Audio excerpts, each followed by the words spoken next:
pledge allegiance to the flag of the United States of America and to the republic for which it stands, one nation, under God, indivisible, with liberty and justice for all. Thank you.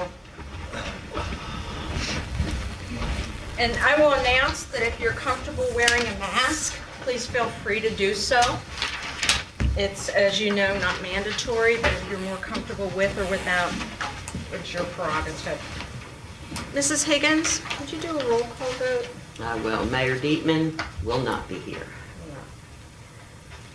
President Percival. Here.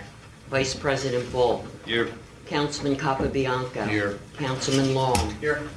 Councilman Swaggart will not be here. Councilman Sidlow. Present. Councilwoman Guy. Yeah. Mr. Powers. Solicitor Wills. Here. Engineer Catania. Here. Mr. Pacini will not be here. Chief Murray. Here. We do have a quorum.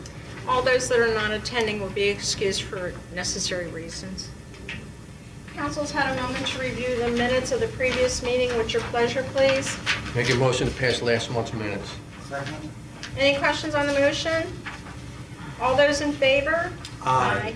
All those opposed? So moved. Mrs. Higgins, do you have any correspondence this I evening? do. All right, this is money that came in through my office during the month of May.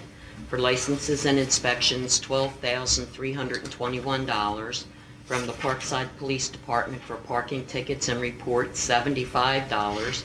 Court Financial Services, $155. Verizon for the franchise fee, $3,662.93. Comcast for the franchise fee, $5,601.63. And from the Hometown Hero Program, $875. The Borough Tax Collector, Ed Fisher, $51,973.69. And from District Court, $134.02. For total income in the month of May is $74,798.27, which does not include the earned income or LST tax. I have a letter here from Philip Welsh, Assistant Director of the Office of Housing and Community Development. The subject is our application for fiscal year 2021 Community Development Block Grant Funds. I regret to inform you that Parkside Borough's application for the 2021 Community Development Block Grant Funds was not selected for inclusion in the Delaware County Housing and Community Development Action Plan. As in previous years, the number and magnitude of requests proved to be greatly exceed the available funds. They thanked us for our participation and better luck next time. I have another letter here. Can we remind, what was that request for? That was for the park? CDBG, that was for additional lights on Edgemont Avenue. That was the Edgemont Avenue That- project, okay. The other project was for a housing plan. We had looked to do a housing plan for Parkside to do some revitalization. We were successful with that. We were successful? We were not. We were not, so both requests, okay. I'm sorry to interrupt. That's okay. Projects. The American Rescue Plan Act 2021, signed by President Biden, has allocated $6.15 billion to the Pennsylvania counties, metropolitan cities, and local government units to support COVID-19 response efforts and to replace lost revenue, support economic stabilization for households and businesses, and address systematic public health and economic challenges. Parkside Borough is entitled to a maximum allocation of up to $243,879.26 from this federal funding, but you must take action to request it.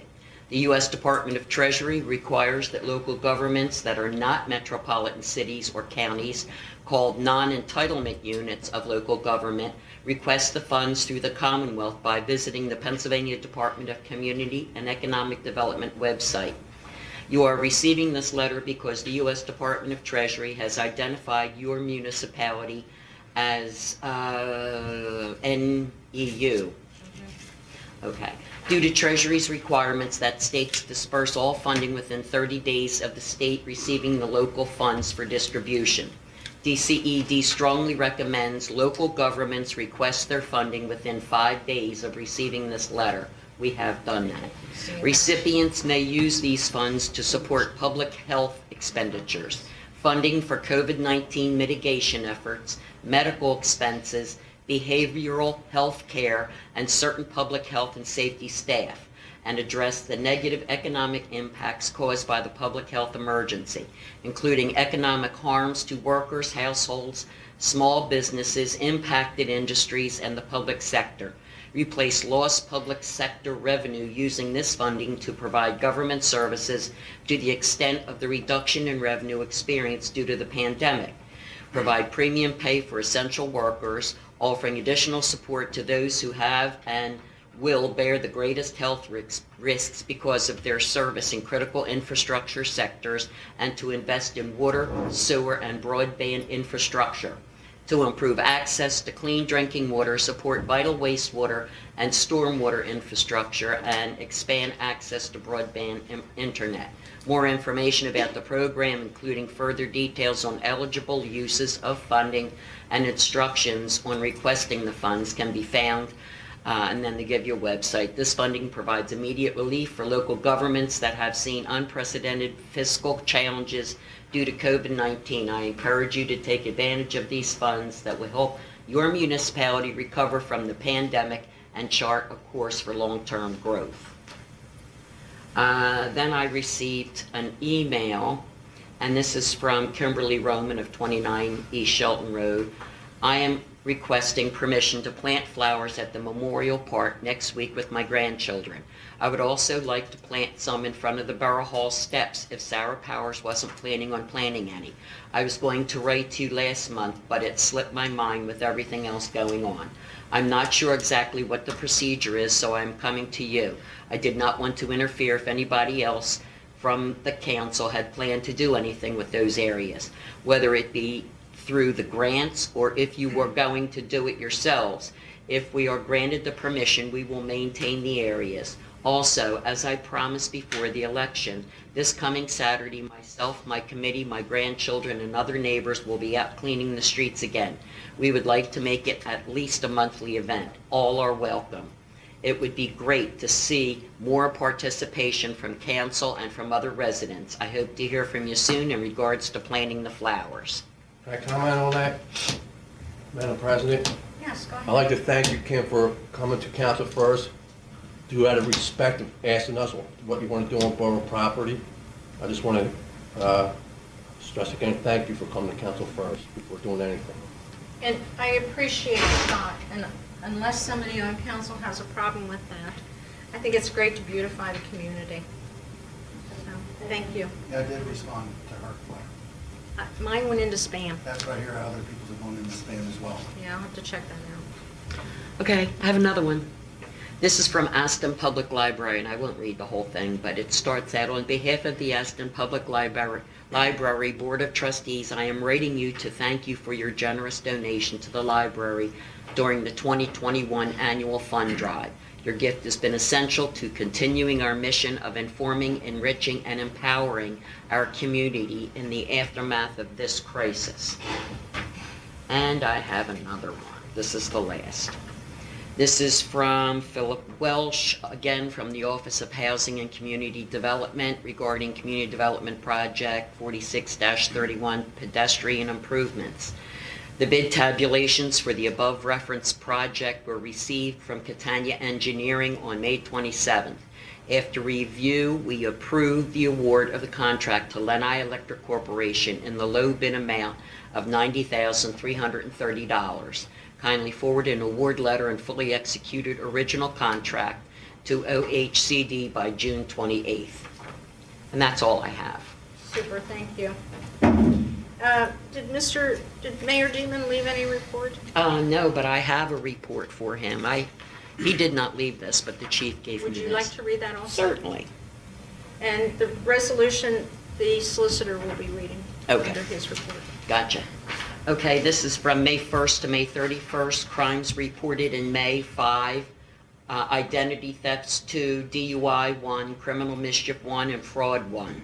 Calls for service, 133. Suspicious persons, 9. Medical emergencies, 14. Assist other agencies, 13. Public service calls 4 and domestics 5. Accidents 7. Motor vehicle stops 20. Traffic citations 9. Warnings 9.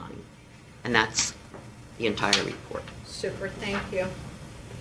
At this time, does anybody in the audience have any comments under agenda-related items only? This is strictly agenda-related. We're going to change up the agenda real quick. Vice President Bull has another event with the Boy Scouts this evening. So we'll go into the finance report and then the woodlot. Thank you, Madam President. Yeah, I'm honored to be a part of a Eagle Border Review tonight. So they always fall on Wednesday nights, but this is a scout that I've known for like 12 years. So I'd like to be a part of it, so thank you. If I may start with the recreation report. Councilman Swigert left it for me to read. Parkside Recreation Committee will be hosting an Independence Day bike parade on Sunday, July 4th. The parade will begin promptly at 11 a.m. There will be prizes for the best decorated bikes. There are 4 age groups and 2 winners per group. The ages are 3 and under, 4 to 6, and 7 to 9, and 10 to 12. There will also be prizes for the most spirited adult. I didn't read that right. That does not mean drinking. Following the parade, there will be a Kona ice truck giving out Kona ice. The committee has also started the plans for our annual Christmas party, and there will be another meeting of the Recreation Committee on Wednesday, July 7th at 7 p.m. At the Borough Hall, and all are welcome. If anyone has any questions, please email Perry Swigert. His email address can be found on the Borough website. Thank you. And I understand that from talking to Councilman Schweigert that he's been in touch with our police department and we are set up with our normal officers on duty. It's a fantastic event, so I'm so excited we're back in at least some of the swing of things. Excuse me, what day is that? That's It's Saturday? going to be Sunday, July 4th. It's on July 4th. Nice. Doug, has the fire department been contacted? That I do not know. I understand when I talked to the councilman that he was going to contact somebody over there, Okay. as he already talked to the chief and was going to proceed to Understand talk the to snow them. cone vendor come in to hand out Mhm. snow And cones? Mrs. Higgins has talked, did we contact the snow cone vendor? I have no idea. I mentioned it to Mr. Swigert, Councilman Swigert, that probably the health inspector would want to inspect the truck. And I did too, so And, I think he was making those connections. I don't know if they've been. I don't either. Yes, completely equipment will have to be fulfilled. inspected. Hopefully that can move along smoothly. I will move along to the finance report. Would like to make a motion to accept the treasurer's report. Second. Thank Any you. questions on the motion? All those in favor? Aye. All those opposed? So moved. All right, and this is the one that I've always hoped that they would vote no on. Motion, I would like to make a motion to pay the bills. Second. Thank you. Any questions on the motion? All those in favor? Aye. All those opposed? So moved. Thank you, Madam President. The woodlot did have a tree, a very nice sized tree come down, I believe yesterday. I went and looked at it today. It definitely crosses one full path and fills up a pretty solid area. And there are a couple other spots that, well, if at the same time we address that, we could address a couple other spots that need it. The company I work for did submit a proposal to you. Yes. I've recused myself completely from it.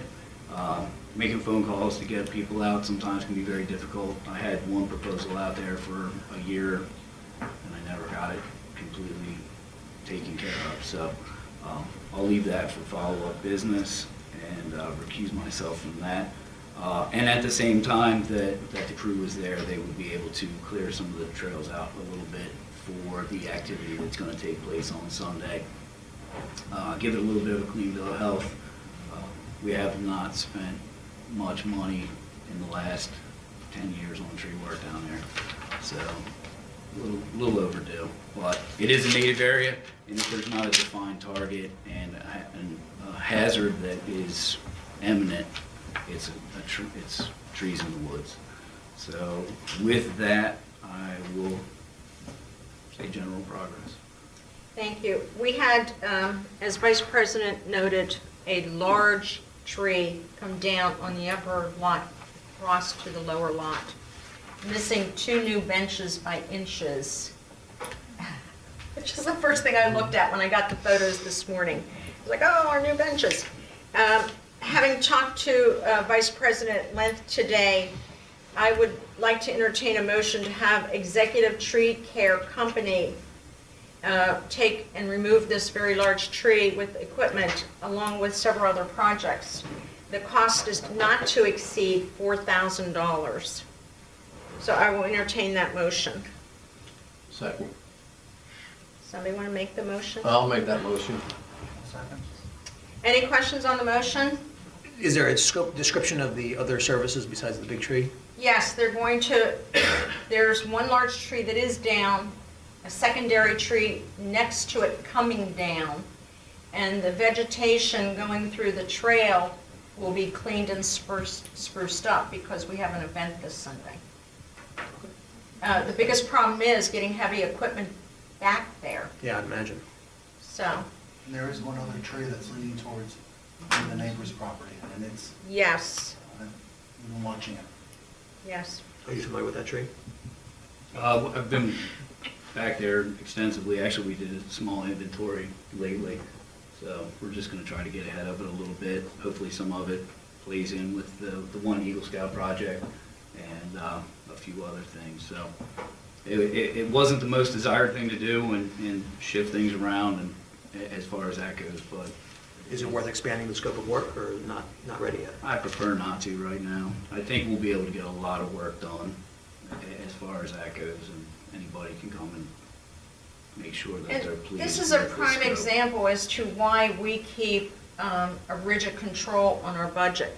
Because we never know when we're going to have an emergency that we didn't plan on spending $4,000. Well, I mean, don't we have, Mr. Sidlow, I'm sorry.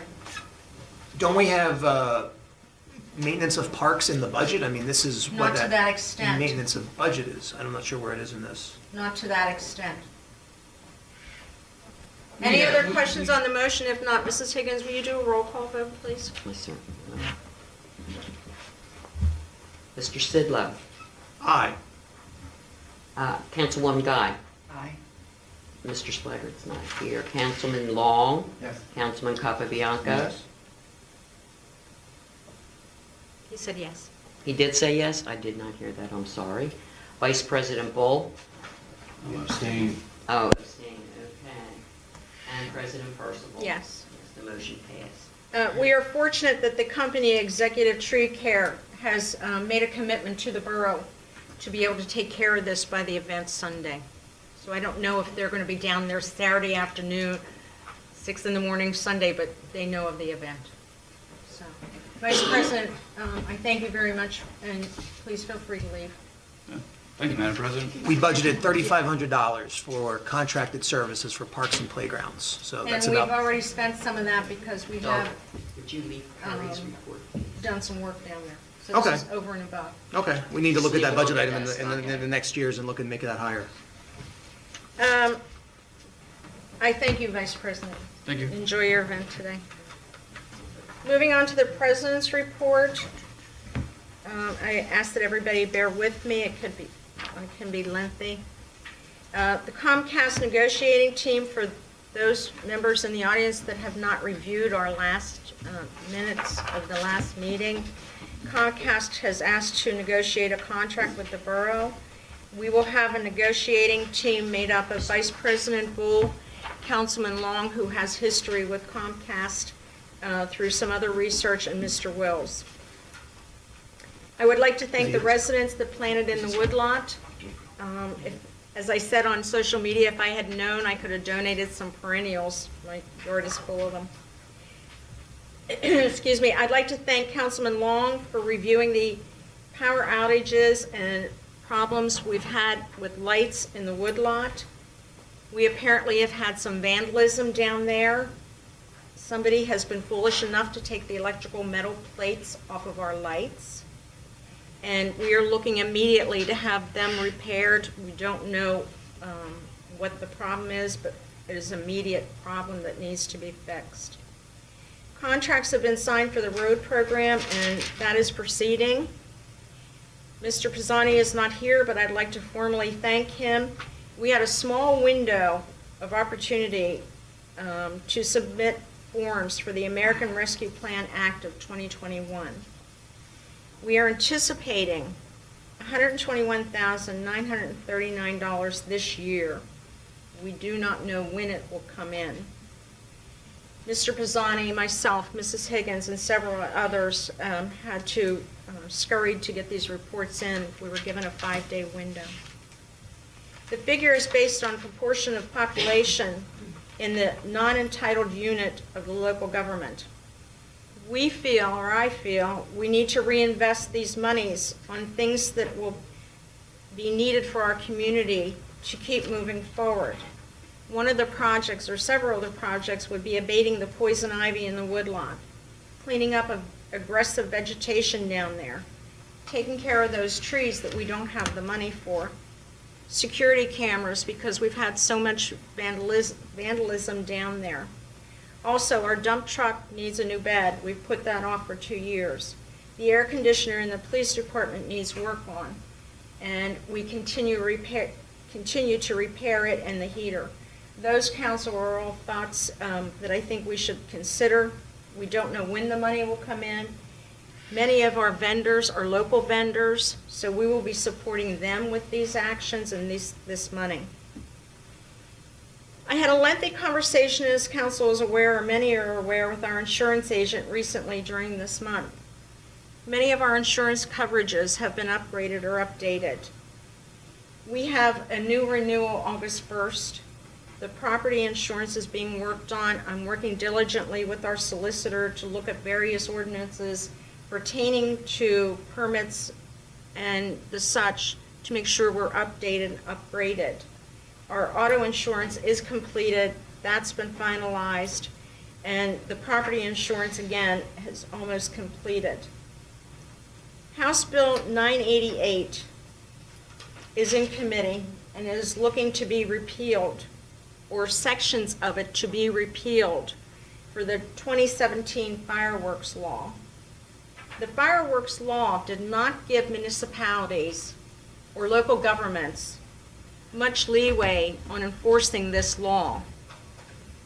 Our fire marshal will go into an extensive report that links fireworks and a catastrophe that we've had in the borough last week. But I will be following this bill because it will enable our local police and our government to crack down on fireworks that are illegal.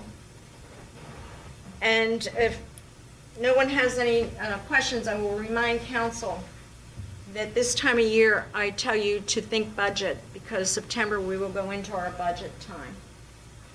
And unless anybody has any questions concerning anything I've just mentioned, we will move on. I think some of the energy efficiency projects I've been proposing over the last 18 months would be a wide use of the investment dollars as well. I've thought about that, Mr. Sidlow, and I think we may have some streets that could be experimental on, and I don't know, and I will repeat this, I don't know when the fundings will come in. We made the deadline. All our forms, we have not been rejected as of yet. Sure. And I think that if we want to go into energy saving projects above everything else that we have to look at, we might want to do an experimental project in which we use 2 streets and change over those lights to LEDs. So that's something, once we get funds and we know how much will be left over, is a possibility. This building could also use an energy audit and energy efficiency retrofit as well. Well, again, I think the woodlot with security issues, getting the trees done, the poison ivy, a bed for the dump truck, which we have put off for 2 years, air conditioning and heating for the police department. those should be ranked as priority, and then look at energy saving for street lights and/or this building. If we're going to look to replace an air conditioner or a heater, we should be air sealing and insulating the building at the same time. So I would love the opportunity to expand the scope of work and show you how we can do a energy audit with projected savings and really save a lot of dollars in this building. And I think that's something that maybe the engineer and I can discuss further down the road when we get the money. Okay, and $239,000 is going to go a long way. I mean, you know, if we have $20,000 in woodlot projects, we still have plenty of money to do everything else. We only get $121,939 this year, and I don't know what time this year. But as you can see, removing one down tree, removing possibly a secondary, and just cleaning up some of the trail is $4,000 off the bat. And that was only because of an emergency situation. I don't, and I cannot project how much security cameras are going to cost. As we know, we've had graffiti down there. Residents have been kind enough to remove it, along with Ryan. We had metal plates removed from our lights. We've had dirt bikes and such down there on the trails. So I think security is important for those that use that particular area, and cleaning up the woodlot and vegetation. So I think we need to rank this once we get the money in hand. Absolutely, and I think I will rank them differently, but I think there's plenty of money for all of those projects. I don't know how far 121 will go. And again, don't forget, we're under specific guidelines as how to spend them. Right, and And I didn't think park improvements was one of the ways we could spend it. I'm sorry? I didn't think park improvements was one of the ways we could spend it. It was like water systems, and it was IT, or broadband access, and two others. Yeah, I have. We'll get to that when the money comes in. It's okay. I have my list with me, but I think I have it with me. And I can go over that list once we get it, but there are specifics in which the government will allow us. Supporting local businesses and the economy in local businesses would be one. My thought is we use a local heating and air conditioning company. By supporting them, we're supporting the economy, and that's relevant. The same with the bed for the truck that we've put off for 2 years. The truck is in an excellent shape. The bed is rusted out. We use a local company there. We're investing in the local businesses who have been hard hit through the COVID, and that's what this money is for, is to put back into the economy. But there are specific guidelines. I have them with me, and I can get those if you wish. As for the park, when I was down there the other night at 2 in the morning, there are approximately 5 to 6 lights out through the park. You can't even see down towards Chester area because it's complete, all the lights are out. All the lights on East Burden from East Albon down all the way through along Park Valley, all those lights are out.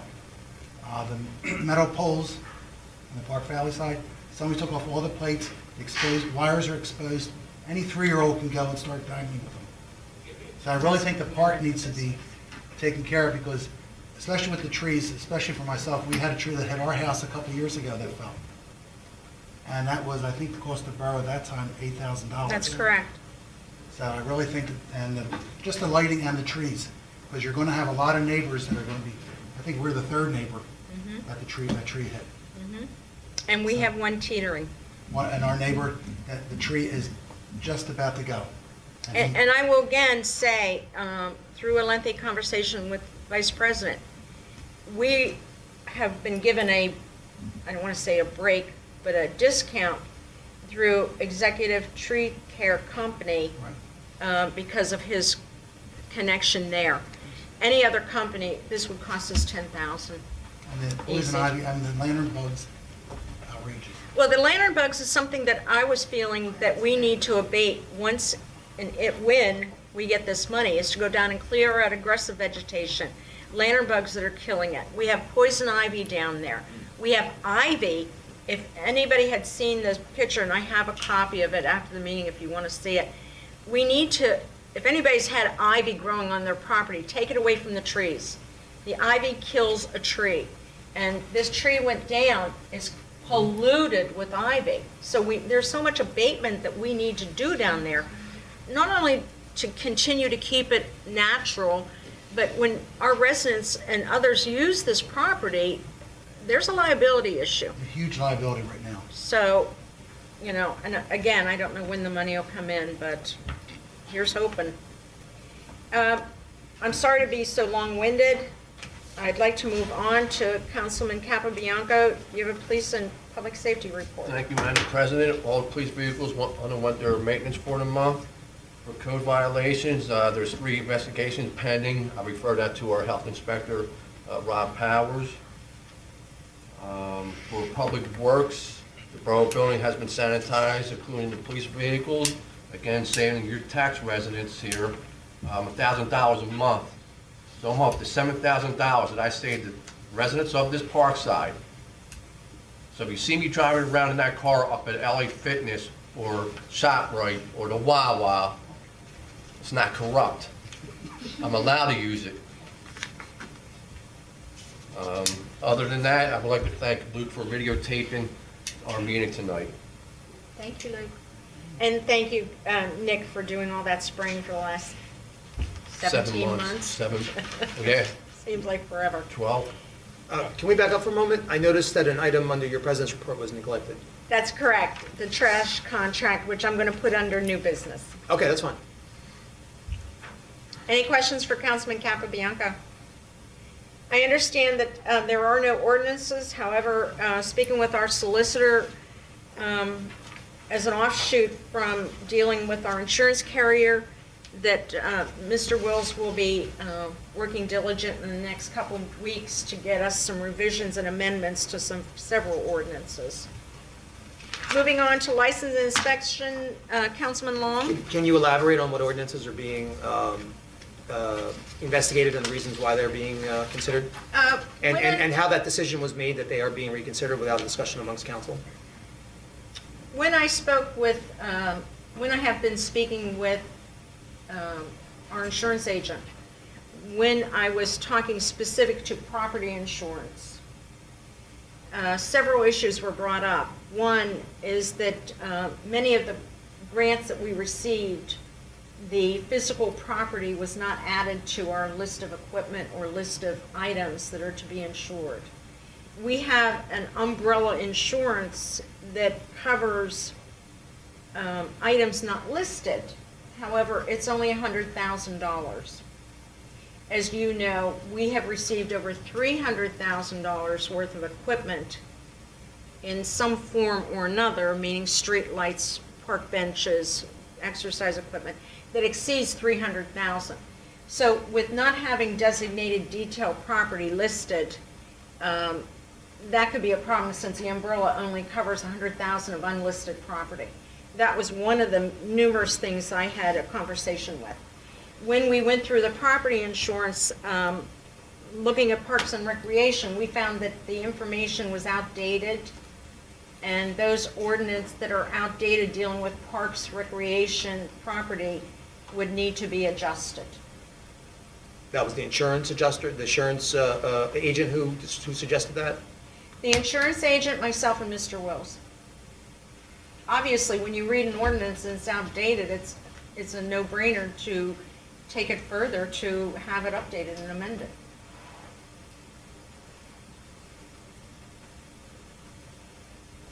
Are you finished? Thank you for answering the question. I don't have any, I don't have a retort. I'm sorry? I don't have a retort, I don't have a response, thank you. We'll move on. I'm sorry, Councilman Long? Thank you, President Percival.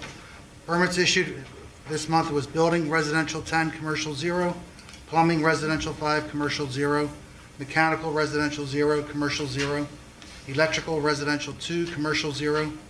Use and occupancies inspections that were completed were 8, re-inspections completed were 3, and street opening permits 0. Thank you. Any questions for Councilman Long?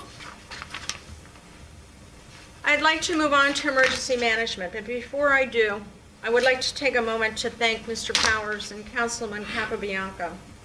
We had a fire in the borough that I got a call very early about in the morning, and I want to thank Mr. Powers, Councilman Capabianco, who have spent numerous hours, days, and our police chief, Chief Murray, for pulling through investigations through the Fire Marshal's Department, Code, and the Police Department. Gentlemen, I thank you truly for all your time and efforts on this.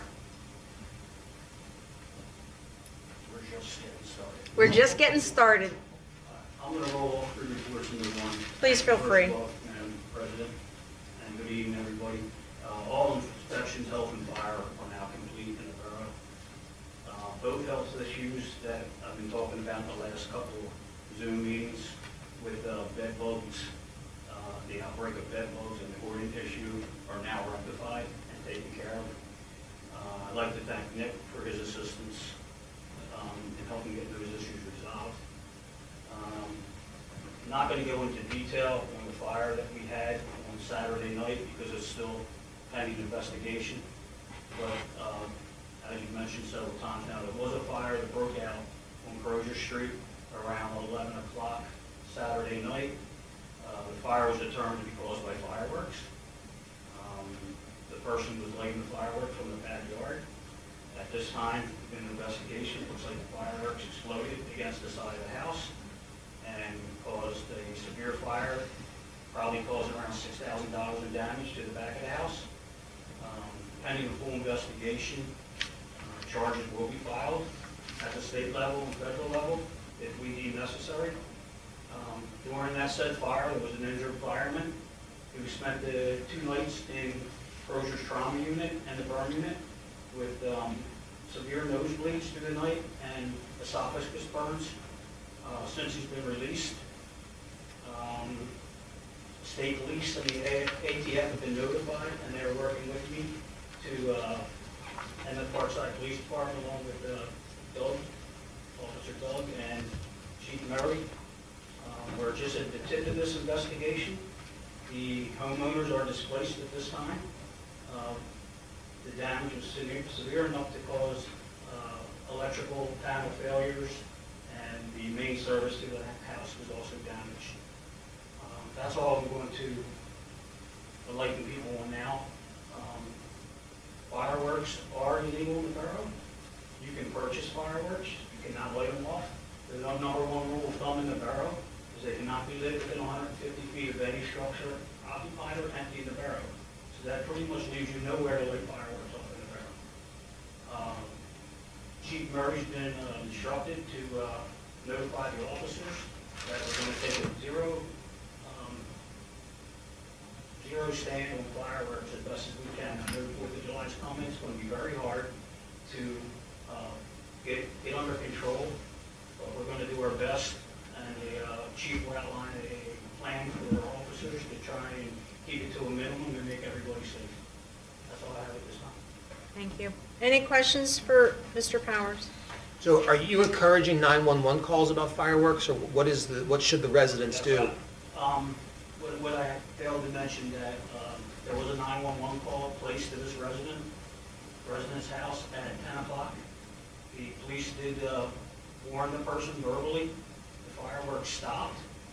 At approximately 10:55, there was a loud explosion, and the fire company was immediately called with flames shooting from the rear of the house. So yes, we encourage to call 911, and we'll do the best we can. As Shirley said earlier, there is a House bill that's in effect right now that gives our police officers and our fire marshal more liberty to handle firework situations. But right now, it's vague, and our officers are very limited to what they can do. But there is noise, disturbing the peace, pretty much it for right now, unless they're caught in the act of shooting fireworks off. But it's pretty hard to catch somebody in the act of doing that.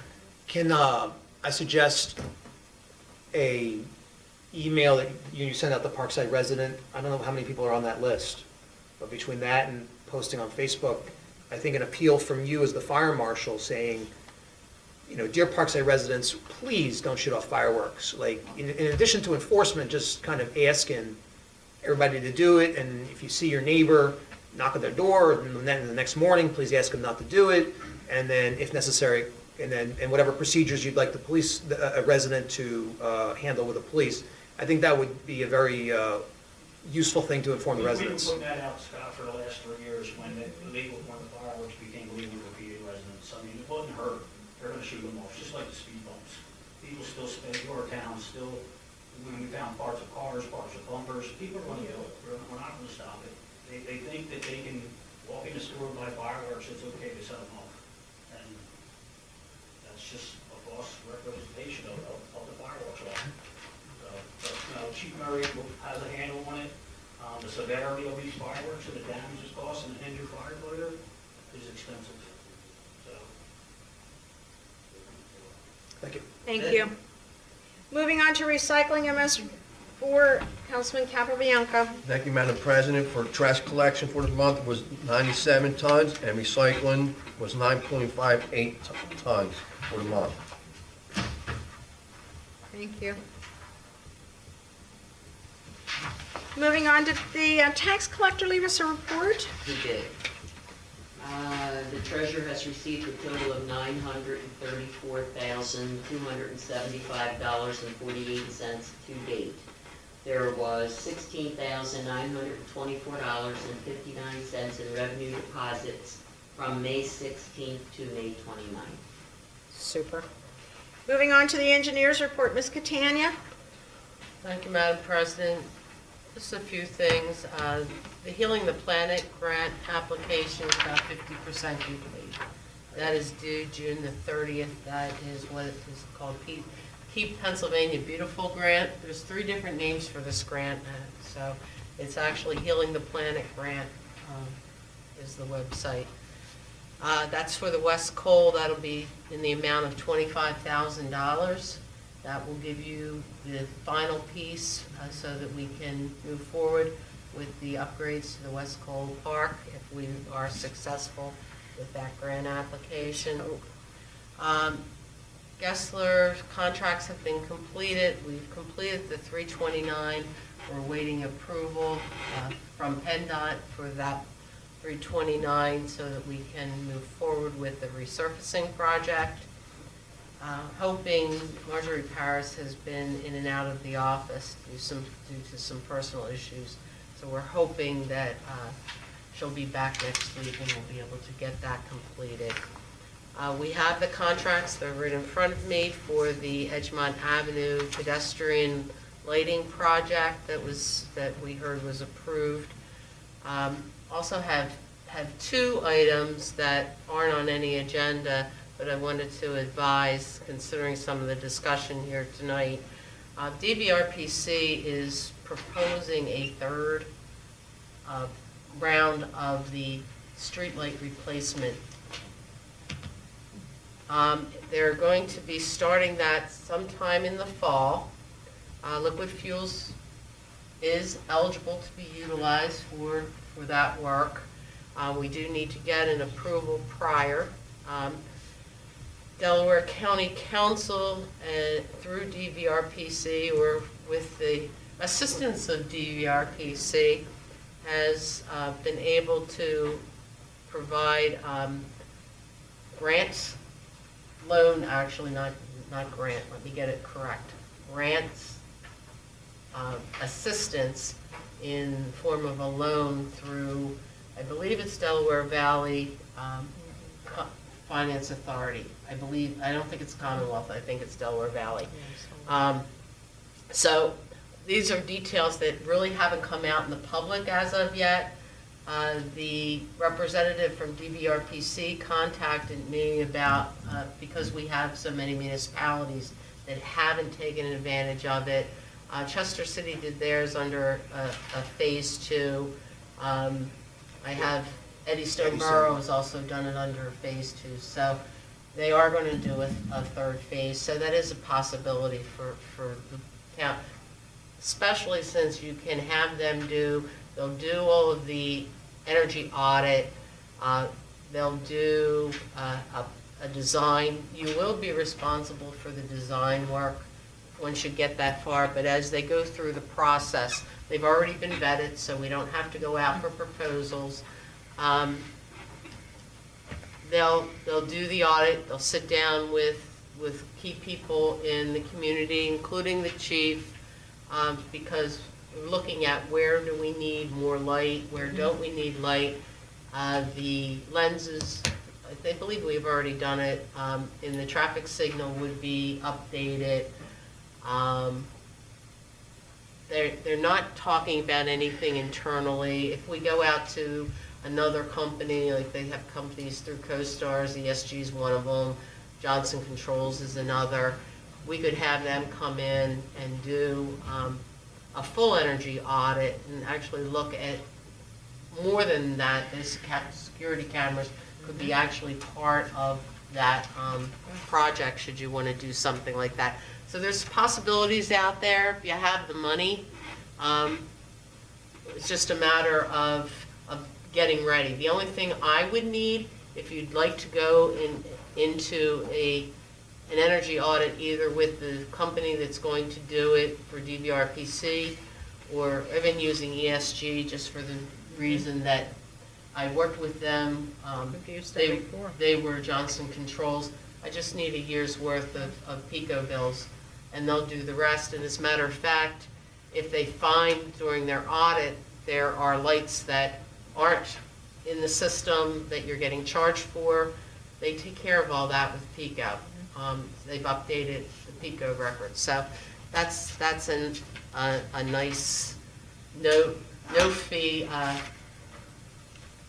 proposal that I can throw out there for you.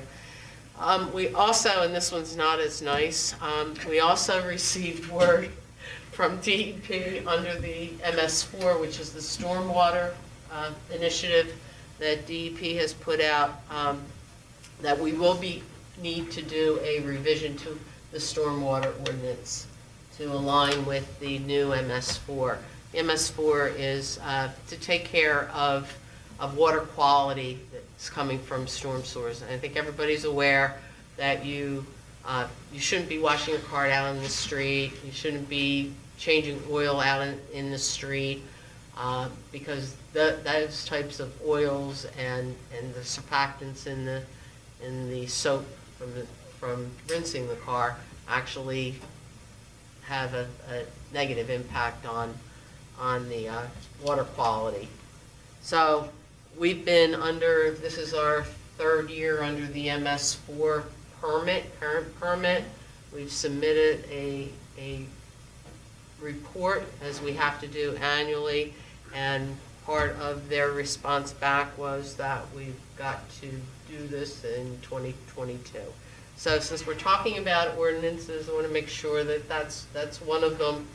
Also, many of your details concerning public works, curb lines, sidewalks, those that really need to get a look at. If you're going to do something comprehensive, that also should be checked, because I think the last time it was done was in the 50s. Yes. So. And I would ask that you get, Jay, too, some information on the changes for the MS4. Yeah, I have a template that they've provided Okay. to us, so Just add that to I'm going the to have list. Kristen Chorney go through it. Kristen has done the MS4. She's a water resources engineer in my office, and allow her to go through, determine what is really necessary, your minimums, and what are other things that we ought to be doing. Parkside Borough is a very different municipality in that you only have a small area that actually discharges to the creek that they're concerned about. So I think if we did the minimum with some options to go beyond that, we would be okay. We would be in compliance. So that's my report. If anybody has any questions, I'll certainly try to answer them. No, but I'd like to thank you for keeping up with the grants. We've got 2 in the works, and let's hope we get something out of the 2 of them. This guy has- When you say look at the sidewalks, well, what does that mean exactly? Well, because a lot of the ordinances are old school design criteria that we don't use anymore. So I'd like to get into the 21st century with that data. That's about it. Just, I don't know how to put a lot of the scope of work that's in there isn't necessary because it's in other documents now. With the Delaware County subdivision land development ordinance and other ordinances that we have, a lot of it is conflicting with those types of ordinances. And I'm we're- all for cleaning them up. Yeah. That's an upgrade and update is, is something that we need to continually do as any of us find that these ordinances are outdated. And that's what we're trying to do, at least through some of the updates. Moving on to the solicitor's report, Mr. Wills? Yes, thank you, Madam President, and good evening, ladies and gentlemen. Parkside Borough has a very long and proud tradition of awarding annually to a graduating senior from Sun Valley High School a scholarship.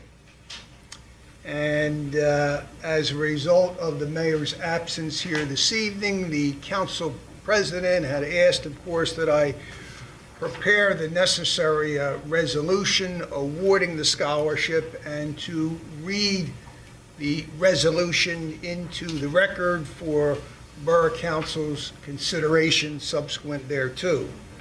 So without further ado, I will provide the resolution as follows. Whereas the Parkside Borough Scholarship is awarded annually to one outstanding graduating senior from Sun Valley High School who resides in the Borough of Parkside. And Parkside Borough is pleased to announce that Mr. K-Ron Fortune Madison of 24 Beechwood Road is the winner of the 2021 Parkside Borough Scholarship Award. And whereas Karen has overcome many obstacles in his life and through his perseverance and hard work is now dedicated to pursuing his education on a college level. And whereas Karen has been actively involved with his school's athletic community through his longtime participation in ice hockey and lacrosse. And whereas Karen maintains a strong work ethic as evidenced by the many part-time jobs he has held while pursuing both his academic and athletic careers. And whereas Parkside Borough and its residents benefit from publicly honoring our admirable young people such as Caron Fortune, who embody the qualities of perseverance, determination, and initiative. Now therefore be it resolved that we, the Borough Council of Parkside Borough, hereby commend and congratulate Caron Fortune for being the 2021 Parkside Borough Scholarship Award winner. We extend our sincere best wishes for his continued success as he embarks on his college career. And so if there is a motion to affirmatively adopt such a resolution, a motion would be in order at this time. I'll make a motion to pass resolution number 1835. I'll second it. Any questions on the motion? All those in favor? Aye. All those opposed? So moved. And unfortunately, Caron Fortune couldn't be here this evening. He had a previous engagement, but I certainly know he has expressed his gratitude to both Parkside Borough and the Parkside Borough residents for bestowing him with this scholarship and honor. Secondly, on my agenda, Madam President, is earlier this month, my office had received proposals from the FOP regarding a new collective bargaining agreement with our police department. As council is aware, our present collective bargaining agreement will terminate on December the 31st of 2021. Earlier this week, I had an opportunity to meet with the Police Negotiation Committee to formulate some of the borough's own counter proposals, and I hope to memorialize those in writing perhaps as early as next week. and we are hoping to commence an initial bargaining session with the FOP as early as next month. Again, our preference would be to arrive at a negotiated contract sooner rather than later for budgetary purposes. As Councilwoman and Council President Percival indicated, we will begin our budget sessions as early as September.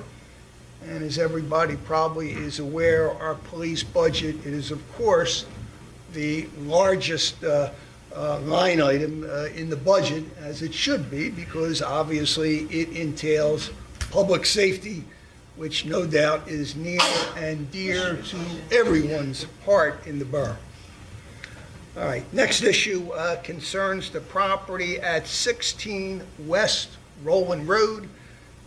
This has been a nuisance property concerning violation of multiple property maintenance codes. Earlier this month, I filed a nuisance abatement lien against the property and the property owner, again, because the borough was compelled to have a contractor go over there, obviously clean the property out, do some both landscaping and some other work so that the property didn't become a public eyesore. So that nuisance lien that I filed with the Delaware County Court includes account for court cost and attorney's fees so that the borough will not incur any fees associated with that. Next item on my agenda concerns, again, as Councilwoman Percival mentioned, the borough's franchise agreement with Comcast, again, will expire on December 31st of 2021. A representative from Comcast should be in contact with the borough later this summer to at least discuss informally with some of those borough officials the terms for a new franchise agreement. And again, I will serve as counsel to that negotiation committee. And then finally, as perhaps briefly mentioned by Councilman Sidlow, the borough's rubbish collection contract also expires on December 31st of 2021. We have our current contract, collection contract with B&L Services, and that again is scheduled to expire at the end of the year. I would certainly invite council to speak directly and consult directly with the borough engineer, who in the near future will be drafting contract specifications as precisely what the borough is looking for in that new trash collection contract. And again, I ask your indulgences. My voice is not up to par here this evening, as no doubt everybody is aware of. Other than that, Madam President, I can report general progress. Super, thank you. Any questions for the solicitor? Why is it the engineer prepares the draft specifications for the trash contract?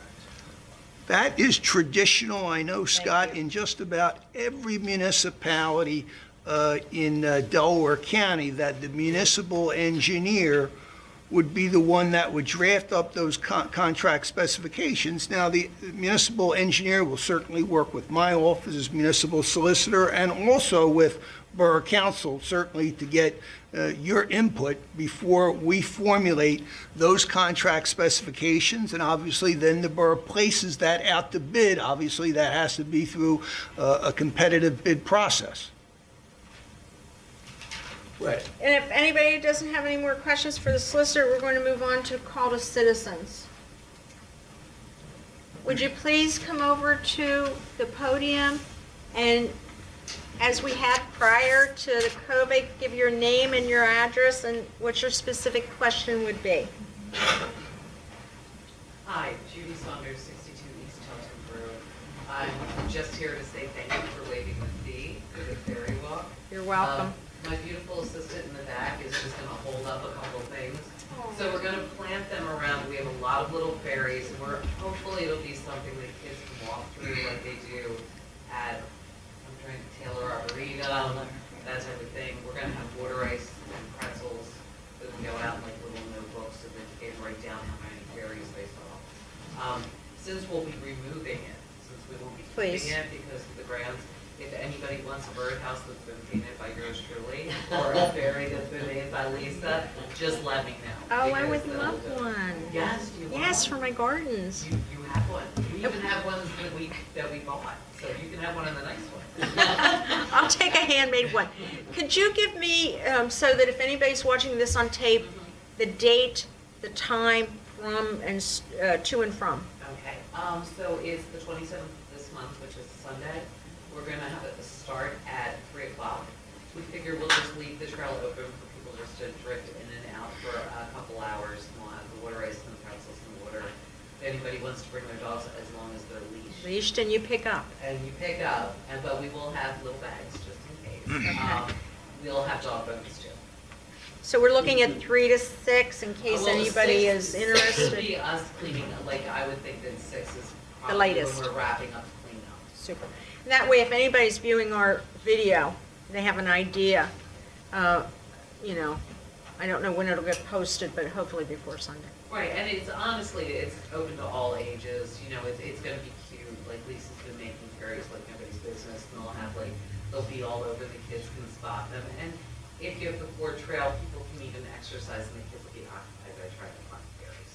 Thank So, you. Again, thank you for waiting with me, I really appreciate it. You're And welcome. remember, invite me to all your things, because I now have $1 million policy. Only for one day between 3 and 6. I'm an asset to any party. I would also like to say, if, obviously, we had the $100 check. If you were going to refund that to me, I would just give it to Mr. Long for his hometown heritage. Will you just donate that money? Yes, Thank you very much. thank you. Sure, you have a couple questions. Sure. You mentioned you're serving pretzels with water ice. Yes.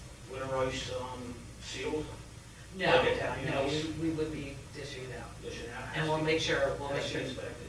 Okay, so, do you want us to pick it up and bring it to you? Now, I come to the site. event an hour or so before you distribute it. Okay, well, we're gonna have it there at 3 o'clock, so we won't really be starting distribution until that has to thaw. Okay. So I'll have it there, and then the pretzels are just pretzel boys. I'm out of town. Hopefully I'll be back in town by that time. It'll have to be inspected, pretzels will have to be covered, and whoever's handing the pretzels out. will Have to wear gloves. We have our gloves, we're good. So, And the water is just sealed water. well, I'm not worried about the water, I'm worried about if you're dishing snow cones or whatever, water ice. Okay, I'll touch base with you, hoping I'm back in town before 3 o'clock. Okay. And I'll. And we'll have it set up at the table right at the thing, so you can come right in and inspect it. Okay.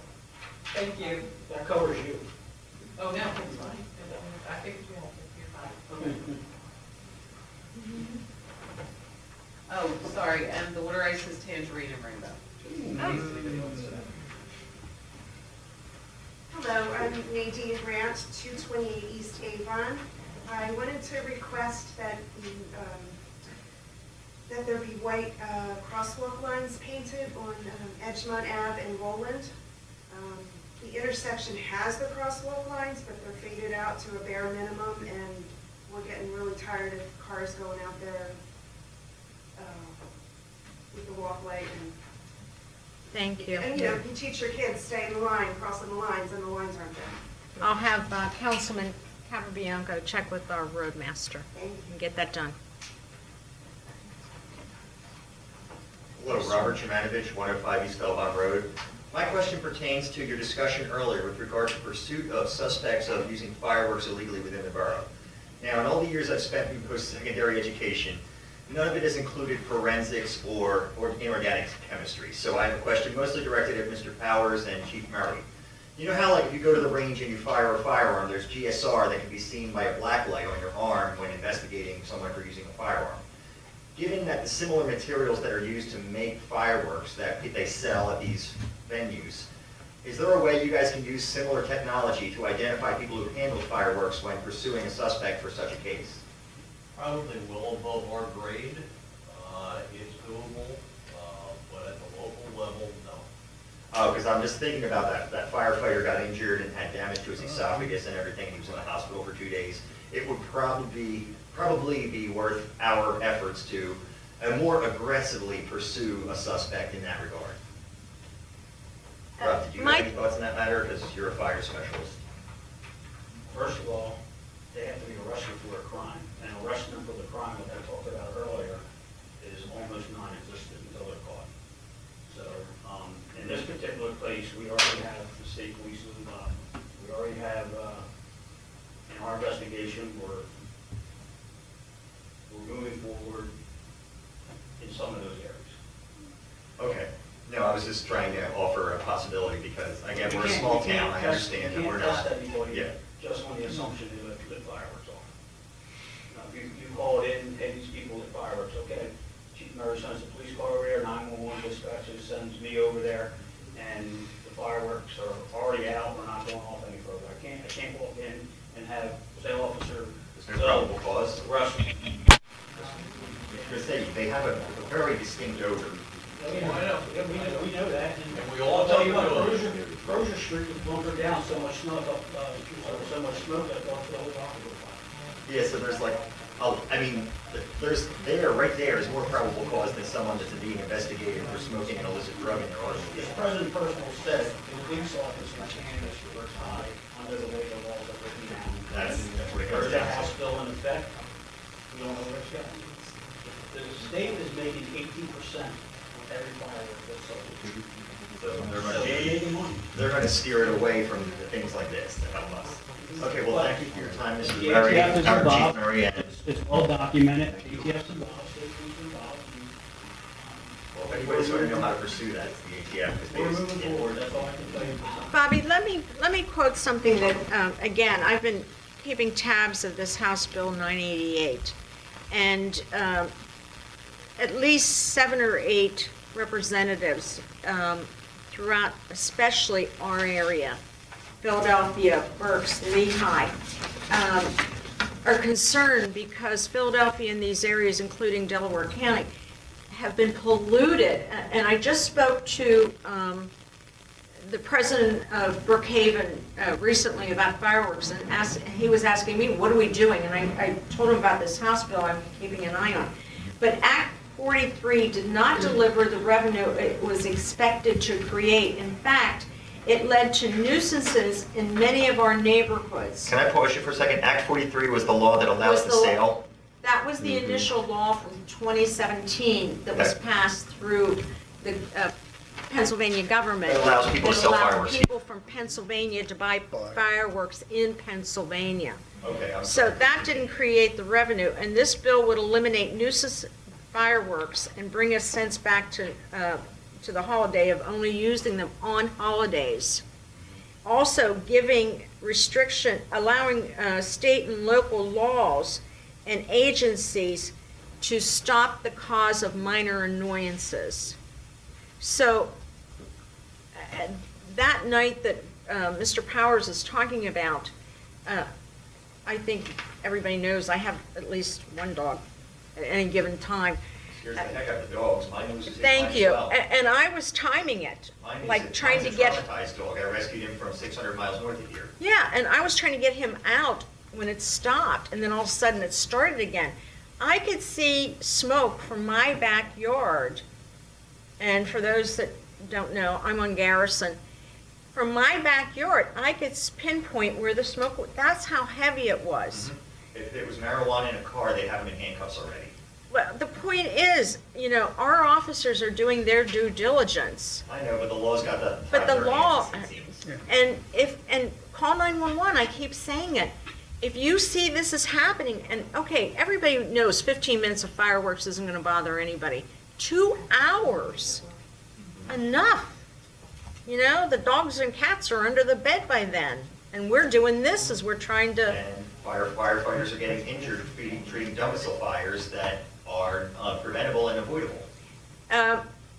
I spoke with officials in Brookhaven that very early Sunday morning to send council's concern for the injured fireman who was taken to ICU in the Burns Center for Esophagus Burns. On a push the emotional button in Harrisburg level, is there any way our firefighter is able to mobilize and get a ride up there and sit in the Capitol building rotunda during the voting on the bill that might reverse this, the 998 or whatever you call it? You bring in a person that looks like they were injured trying to fight a fire to save human lives and put him on the floor of the Capitol while they're voting on it, that might shift the weights. It's in committee, so at least it's not dead in the water. It's moving through committees. And again, I try to keep an eye on things like this, and I will let everybody know as soon as I hear of anything further. Well, They're on council vacation. and officers, thank you for your diligence, and I'm going to give it to whoever has helped me Super. speak.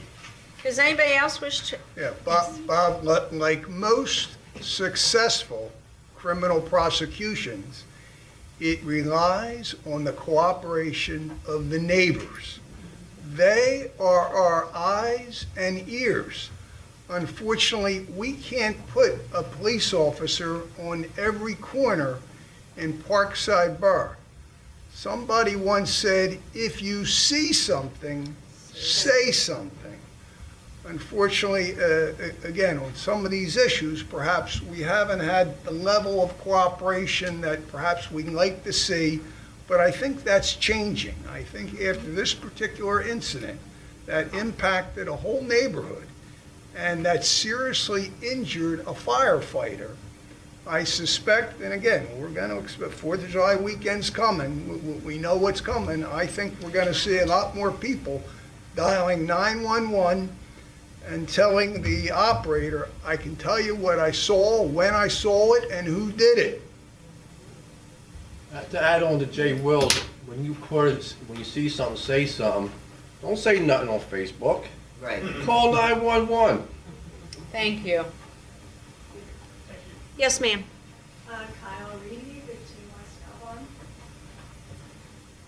So I just wanted to say that I respect and appreciate your need to update the ordinances. We had a conversation earlier this morning. I didn't get back to you because it's working, but Okay. I just had some questions about that. We talked about how the current ordinance says the park permit fee is $15, but I was concerned because Mrs. Saunders was asked to sign a facility use agreement that required a $150 rental fee, $100 returnable deposit, and $1 million in liability insurance, which cost her more than $350, so we're talking about $600 in excess. Your explanation to me was that you were updating the ordinances, which I completely understand, but I want to know if it's the practice of Parkside Borough to enact and enforce ordinances that are not passed yet, have not come before the council to discuss, have not received public comment, or apparently have not even been written. It is not our normal protocol. We could not find a copy of the older agreement. This newer agreement was put together through the agency that we use and our solicitor. That was the only paperwork we were able to put our hands on. So that, as I said to Mrs. Saunders before the meeting, that we were going to waive the fee because of the confusion over this. I appreciate that you did that.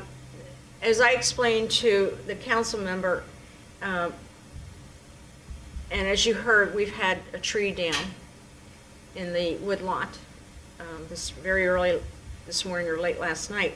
The reason we keep having, the reason we have somebody put a liability insurance is to protect them and to protect the borough. To do that is important to have that rider put on to any event of more than 5 people. As you and I discussed, yes, it is an old ordinance. We are working with it. The old ordinance, if we want to stay straight line down the road, states that any group more than 5 people who go into any of our properties have to have a permit. And that permit has to be approved by council no less than 6 days, no more than 40.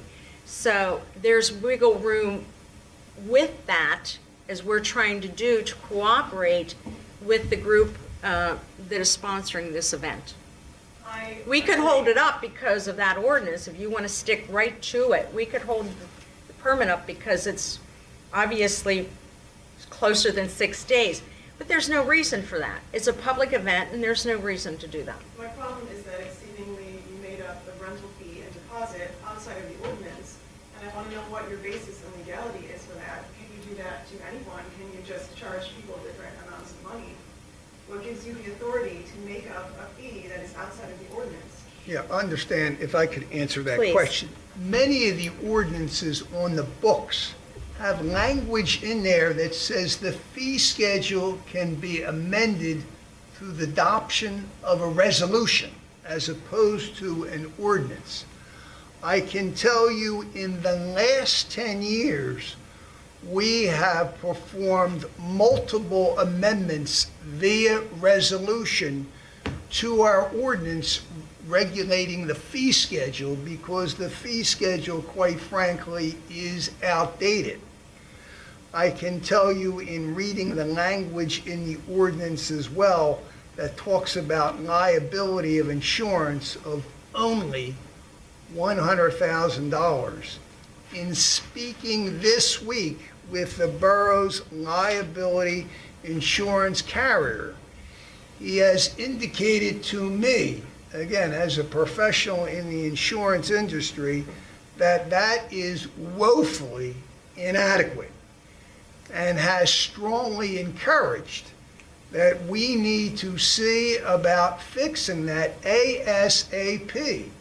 And if there are what we call indigent circumstances, emergency circumstances that may place the public at risk, and again, insuring, or should I say leasing or utilizing borough facilities, where the liability maximum is only $100,000, that places all 3,000 residents of Parkside, including yourself, at immediate risk of potential financial disaster because that simply is inadequate given the litigation that we all know occurs today and some of the punitive and substantial judgments we have seen through our judicial system.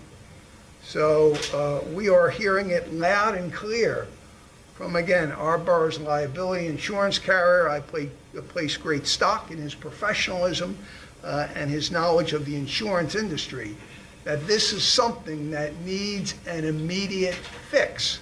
Failing to do so, again, places us all at imminent risk. I don't disagree with that, but I still think there should be a process where council votes on a resolution if you're going to change the fee structure outside of what's codified. And what I had said to you in our conversations back and forth was if you look at Chapter 70, and I don't have my notes with me, Chapter 70 indicates that the borough may change the fees and various issues at will. So I gave you that. But with the resolution, not. I gave you that information. I don't have it with me. I'm sorry. But you still requires the council to discuss it. Absolutely. That's why, Mr. Sidlow, I'm sorry. That's why I talked to Mrs. Saunders before the council meeting and said because there was this issue that the fee was waived entirely. Mr. Wills and I... The $15 fee, you waived the $15 fee? I'm sorry. Mr. Sidlow, please. I spoke with the solicitor late this afternoon, and he did not have time because he's involved in other issues to get a sample resolution to us. And that will be postponed until next week. I spoke with Mrs. Saunders and told her any fee was waived. Right, can I get your word then, if Kim takes her grandkids to plant flowers at the park, you're not going to charge her a fee or require her to get insurance? The insurance is part of the insurance is still part of the standing ordinance. That has not changed. Which is $100,000. It is the fee that was waived, and we are strongly recommending through our solicitor and our insurance carrier that that be at $1 million to protect our residents. God forbid that tree last night or this morning that came down during the ferry event would have come down and injured an animal, a child, an adult. not counting our property that was just put in there, but human, live, living things. And the liability insurance we carry and you carry would have helped with this situation. I don't argue that that is important. I'm saying that I want you to follow the laws that you wrote and approved, and equally for all people. We are not discriminating about anybody. Would you like me to pull the permit because Mrs. Saunders did not bring it in at least a minimum of 6 days before? I'm asking that you give No, I'm on asking. the code, not a facility rental agreement. There's no facility down there that requires a $250 fee. That's not in the code. I'm asking you if you want us to play immediately and follow each line of that ordinance, then should we not hold the person utilizing that also to each point of the ordinance? She would have had her permit application in on time, and you didn't require all these hoops for her to jump through that you made up. We did not make them up, but I thank you Where are for, they in the code? I suggested you read the code. It's not in the code. I read the code. Mrs. Saunders, $15 permit fee, not $250 facility use agreement. Or else you want to point out to me where it says that you need that for the woodlot, or that you have a resolution that you adopted with the council. we have requiring that. waived the fee until we can get the resolution on the books. The book states, the ordinance state, that a person must turn in any application and accompanying insurance between 6 and 40 days before the event.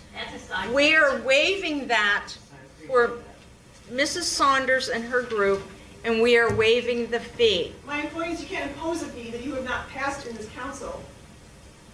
Kyle's 100% correct on this issue. I don't Kyle's think you're- 100% correct. Thank you, Mr. Sidlow, You but can't you make up the cannot- rules as you go along. Thank you, That's Mr. what you Sidlow. did. Do you have another question? I think we're beating this around the bush. Don't pay the fee and don't get the insurance because it's not required by the rules of Parkside. Wow. I suggest you read section 126, which is Park and Recreation, which requires the minimum insurance to be $100,000. Fine, you're gonna get $100,000. I suggest you read that. Then get $100,000. For the elementary school field. Would you like to come back to the podium with a secondary question? Yeah. And that way everybody can hear you.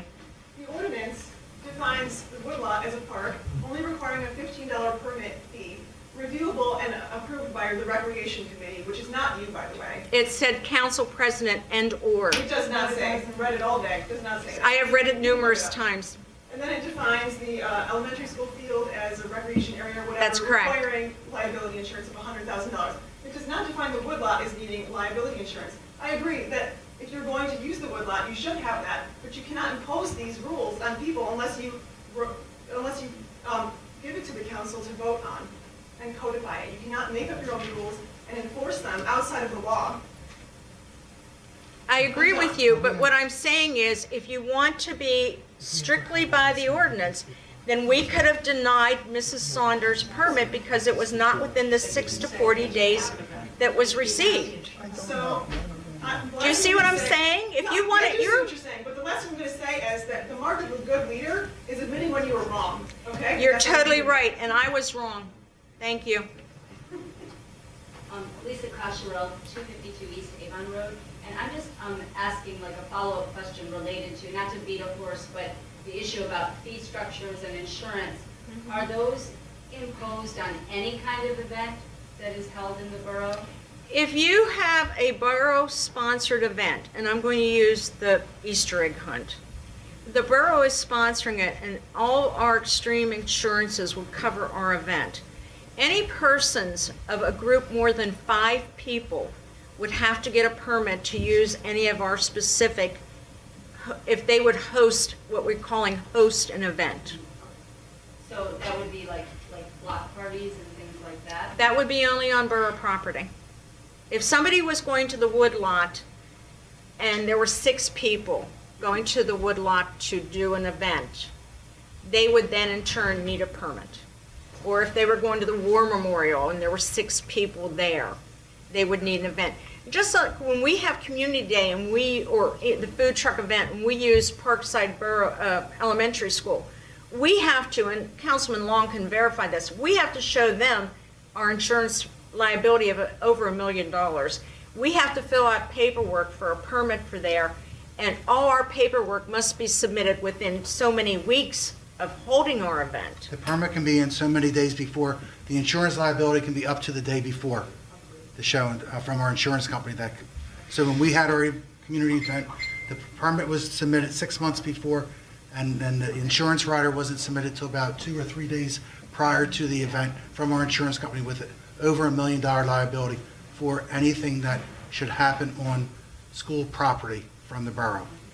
So for because I've never hosted a block party or anything like that, so what if something happened like at a block party, people often have like bouncy houses and things on asphalt streets? Well, and if kids you, get back their heads. No, I'm just wondering. if you are going to have a block party and utilize municipal property, right? All the borough streets are Those owned are by. municipal.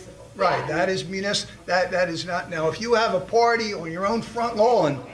and you're not going out on that street, you have a bouncy whatever on your that's what I'm front saying. lawn, So are then I'm people- assuming, If I and I'm- wanted to host a block party, I would need to have $1 million of. yeah, we have there is a permit, yeah, I know we do have a permit for a block party whereby if the streets obviously are closed off, public streets, generally I think it's at least 50% of the residents, right, must sign a petition, right, agreeing that they want that block party, meaning we can't have just 1 or 2 people shut down the whole street.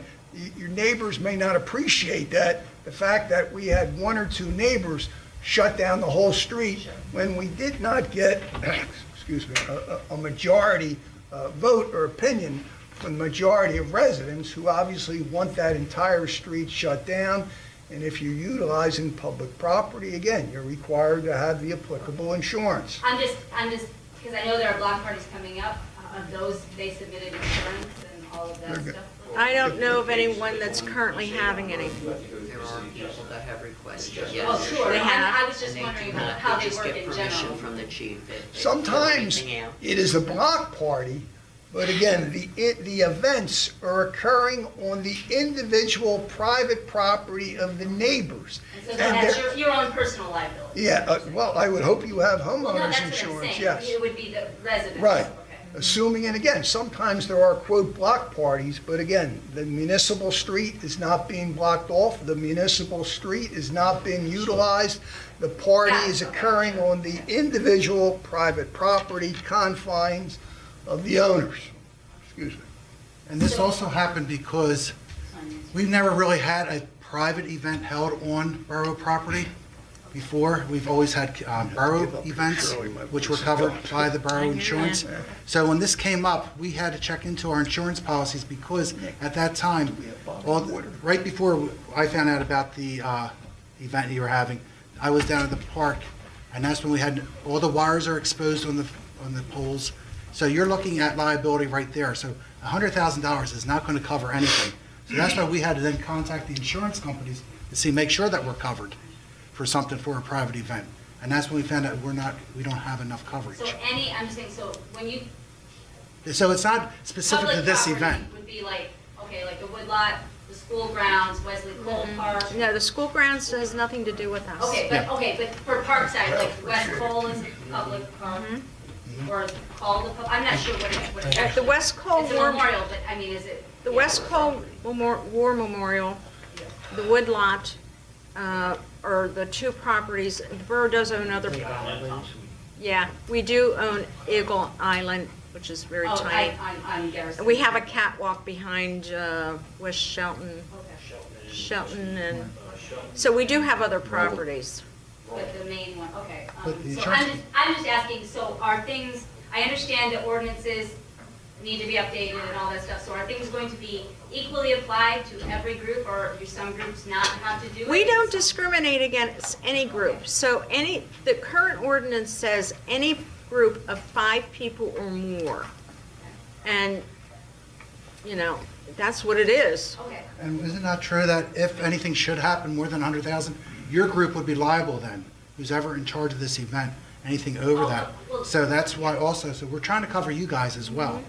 So I mean, But what it's, about the fee, the use fee, like what did Kyle call it, the facility use fee, I mean. that's basically just And I the understand, cleanup. and thank you for waiving it, I'm just actually just trying to understand what what that would be for? What that would be for is the fee Because there's no amount. bathrooms there, there's no, it's not like it's a, you know. Correct. The fee amount would be for any damages, cleanup, debris, dog do, whatever. But if you read the fine print on the bottom, and Mrs. Saunders, I don't know if you kept a copy or not, it said that that will be returned. Okay, sure, I'm just trying to understand why, I don't have a copy of what she signed. in most, like, places, it just says, like, for renting a park, it's like, you know, a $15 permit. And let's not forget, that covers all the properties that we would have. And if you look in the code book, we even put in a section for renting this room. All right. And we've Thank you. started No, to that's- upgrade. I'm trying to better understand. No worries. And we're I think trying to it's gonna- upgrade as we go and It's see being what the blown out in public more wants. proportion. I think it's a great event you're having, but I think you're taking away from it just something this part that you're going against. Do you think charging $150 not in the ordinance? Yes, sir. What's your name and your address, Is it please? appropriate?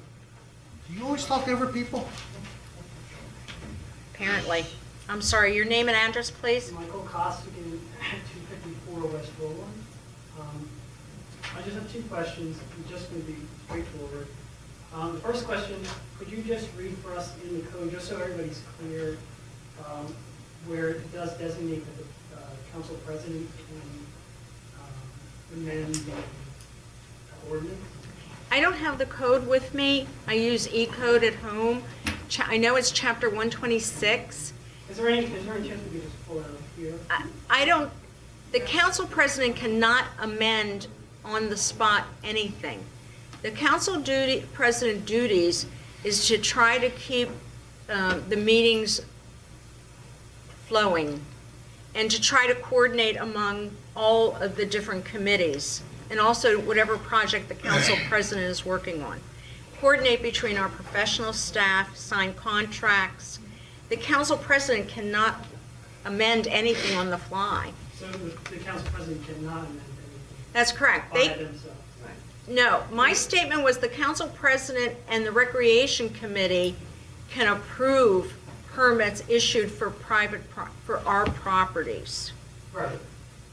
But my question is, you said a few minutes ago that the council president has the ability to amend the ordinance? No, Unless I heard you incorrectly.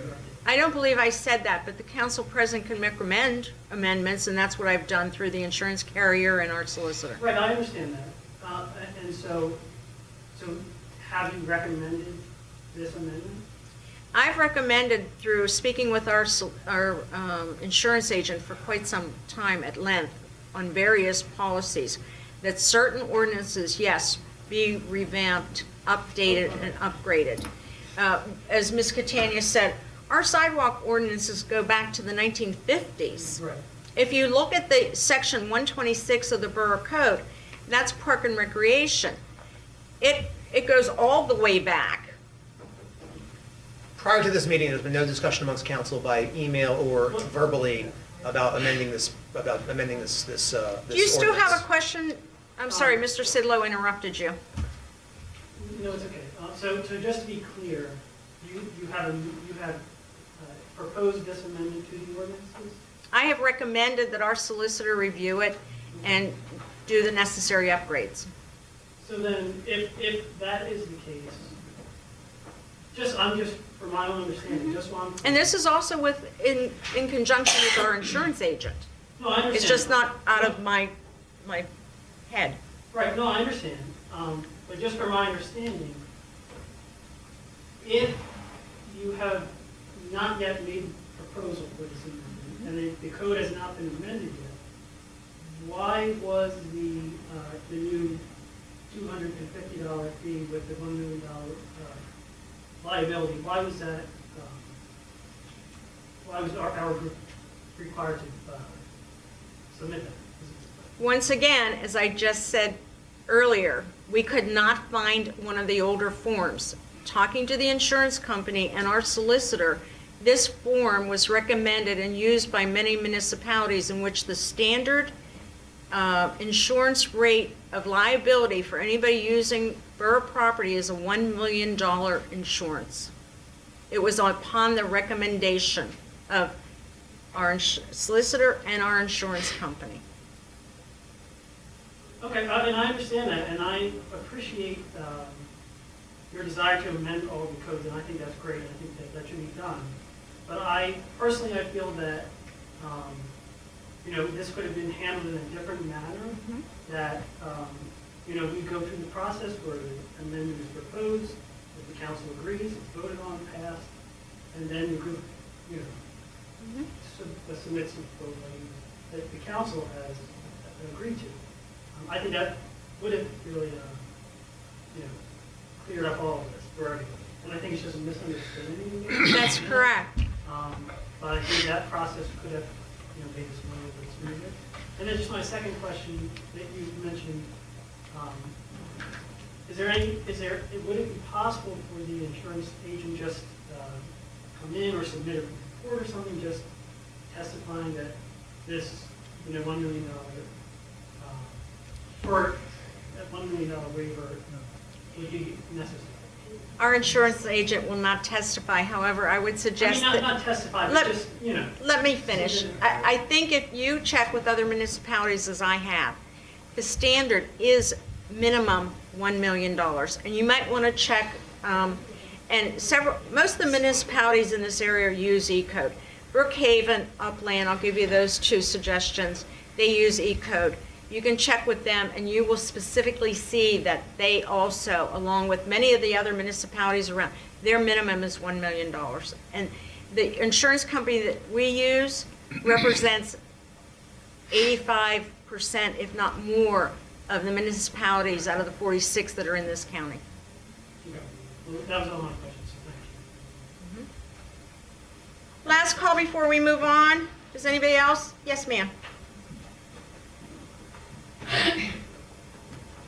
Just to round it out, I want to apologize for getting the stuff in late. I didn't know the procedures for it, and quite frankly, my insurance guy is happier than me that I now have $1.2 million indemnified, and the ferries don't want us to pay. So I hope you guys all have a good day.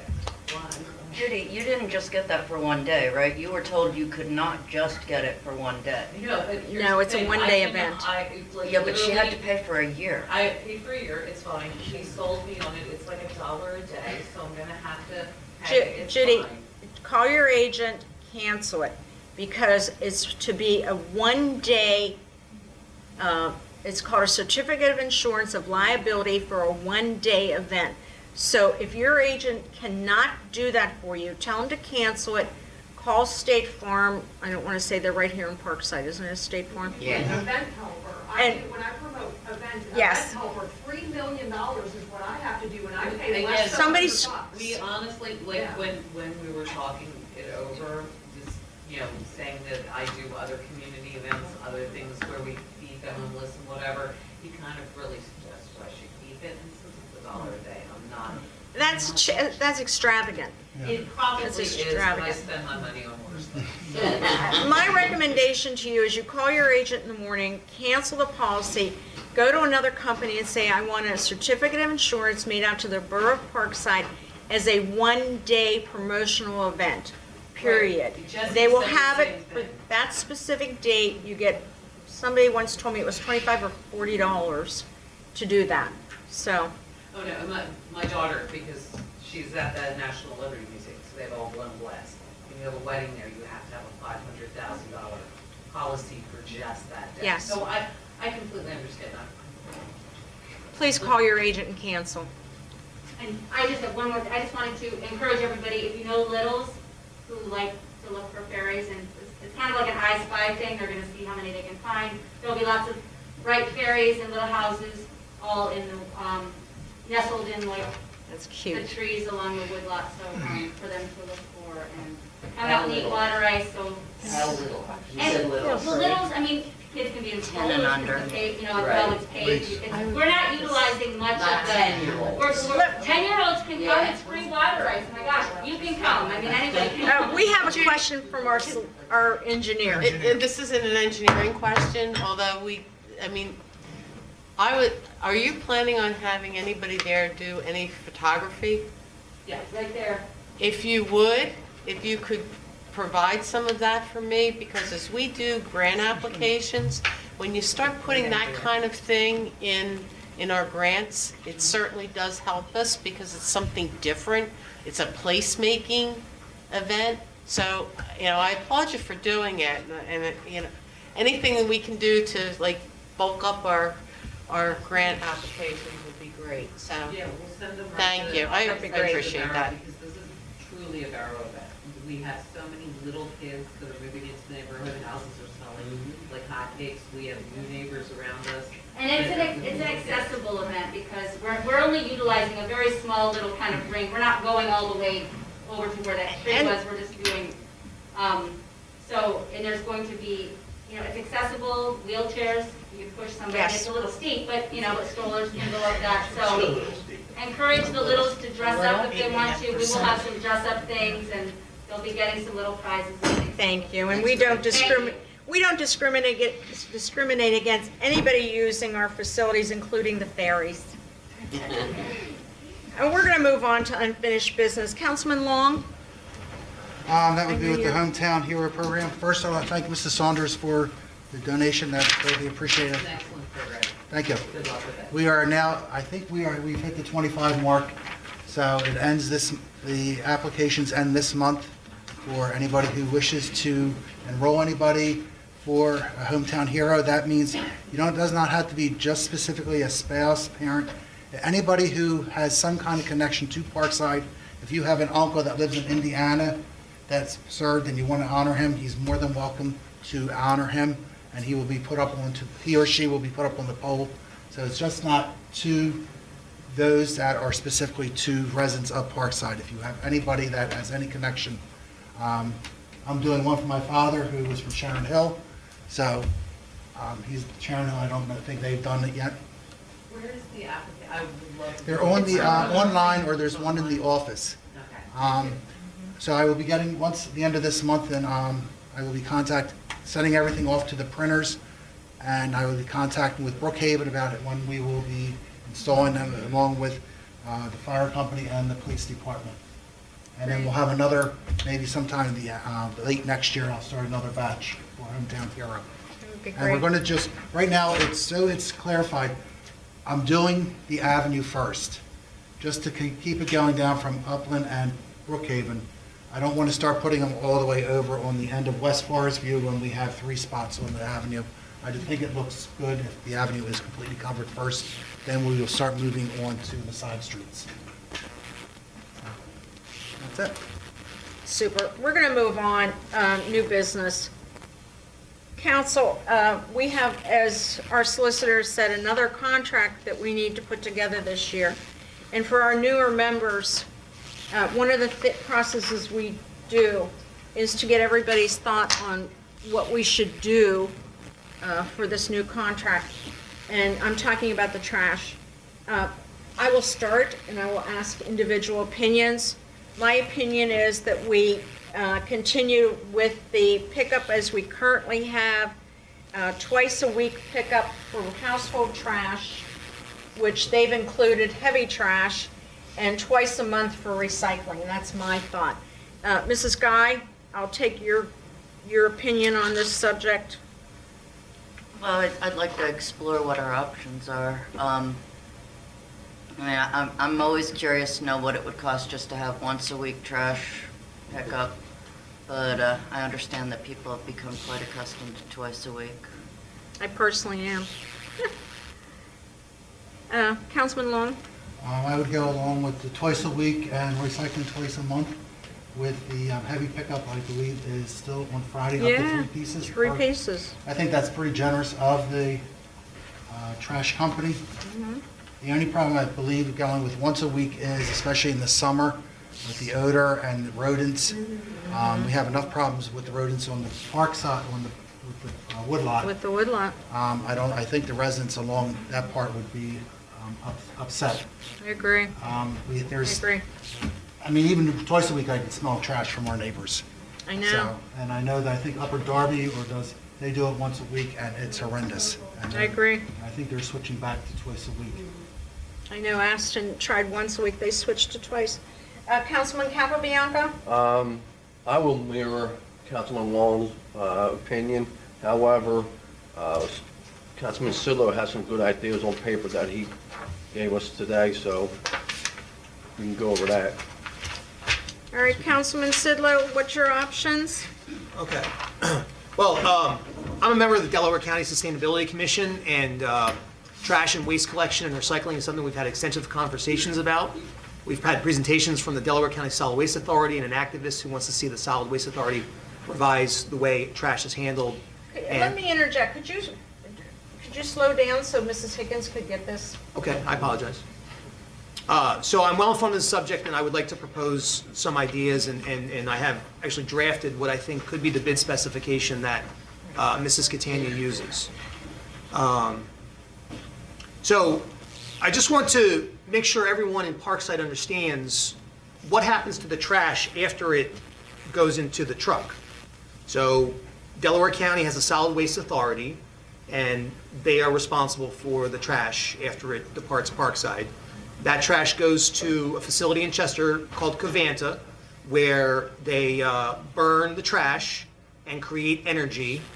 And, and unfortunately, the smokestack from the Covanta facility puts a lot of pollutants into the air that, people in Chester are mostly affected by, but we're right next to Chester, and we're affected by those pollutants as well.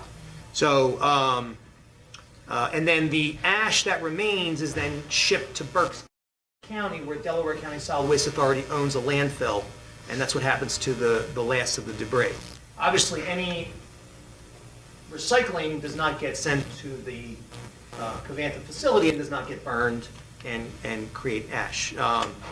So I am not proposing this, but 4 municipalities in Delaware County have passed zero waste resolutions, asking the Solid Waste Authority to stop burning trash and to landfill instead. And that is a issue that the Solid Waste Authority is going to be having to make a decision on whether to continue the Covanta contract in March of next year, or March, April, somewhere in the spring. I forget exactly the date. Okay. I have put together a proposed bid request that is intended to draw out information from the collectors about what is the best economic and sustainable decision for the residents of Parkside.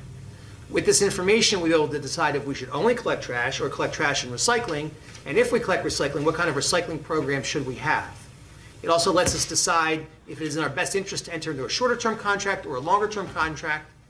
And so I've distributed to everybody in the audience and council, and I have a proposed verbiage that Mrs. Catania would use. That's my mother. Thank you. I'm Miss- Mrs. Miss- Marsick. Doesn't your sign say Lisa Catania? Yes, but I'm Mrs. Marsick or Elizabeth Catania as a miss. Mr. but that's Sidlow. okay. Okay, so Sorry. here's the first question, the first bullet point is to provide a price for twice weekly curbside collection of household trash. So that's from the curb of the house to the Delaware County Solid Waste Authority facility. It does not include the dumping fee, which is set by the county, not by us. Well, let me ask you a question, Mr. Yeah. Sidlow. What is your preference as to how many times a week that we should have household trash picked up?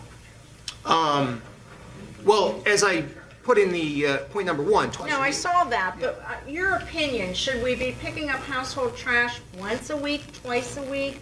Should we pick up recycling once a month, twice a month, do away with recycling? What is your thought on the actual pickup numbers? Well, I would like to see once a week trash, once a week recycling. But I'm also content with the current way that we do it. Okay. But I would like to try to improve the pricing and the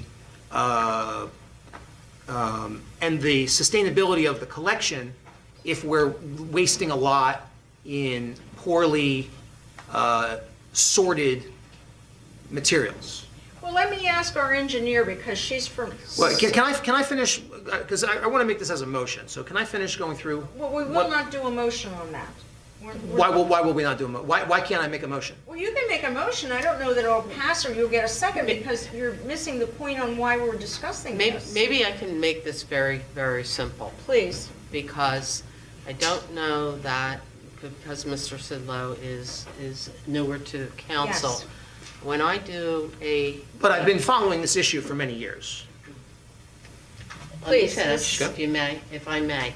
All right, so when I put together this report, and we've had many a discussion on this, there are probably 8 different options that we do.